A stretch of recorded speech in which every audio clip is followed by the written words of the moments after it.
Sharon, Sharon, Sharon, must you always prove to be your own worst enemy? Even as young and restless fans shout at their screens in the vague hope she might somehow hear and reverse course, the poor thing is making one bad move after another where the seemingly resurrected Matt is concerned.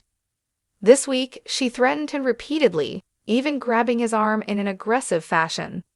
She's made sure that anyone and everyone who crosses her path in Los Angeles knows exactly what Matt did to her, Nick, and their family over the years. Heck, she's even talked to Phyllis, of all people, about the mess that's unfolding far from home. Anybody else think those messages she left for the redhead and later for Nick are gonna come back to haunt her big time? All of which makes me think that this is heading toward the blonde bombshell once again being up to her neck in trouble. Because unless I miss my mark, Mitch/Matt is going to wind up deader than a doornail before long, or at least so everyone will believe. We, the constant viewers, will likely be left wondering whether rumors of his demise are greatly exaggerated. There are more than a few ways this could play out, and the ultimate path taken could depend on exactly what motivates Matt.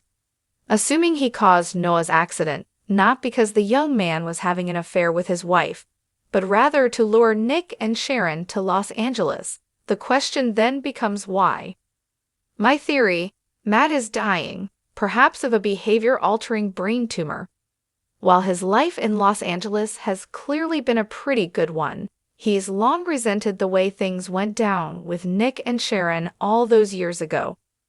What better way to get revenge than by making it appear that Sharon's public attacks eventually took a fatal turn? Soap villains have been framing heroines for their murders, real or supposed, since first the words "tune in tomorrow" were uttered by breathless radio announcers. Sure, this twist would be coming directly on the heels of a long story in which Sharon was framed for the Heathers murder. But even that wasn't the first time she's been falsely accused of killing someone. Remember when Adam's ex-wife, Sky, fell into a volcano and Sharon wound up being convicted of her murder? Yet here we go again. Poor Sharon apparently has never learned that those who forget the sins of the past are doomed to repeat them. In my mind, the only real question is whether Matt really dies at the hand of someone other than Sharon, or simply fakes his demise. He's got past experience after all, having apparently been playing possum for decades, while living it up as Mitch Bacall.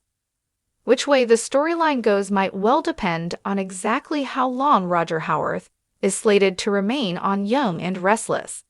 A short-term stint would certainly explain why the show hired such a high-profile actor, only to have him step into the shoes of a character who, given his past, would seem to have a short shelf life. If my theory or theories, as the case may be, prove true, things should pick up rapidly. After all, we can't have the Newman clan hanging out in Los Angeles forever, right? At some point, they're gonna need to head back to Genoa City. Perhaps once Sharon stands accused, Michael and Lauren will join them out in California so he can defend the accused.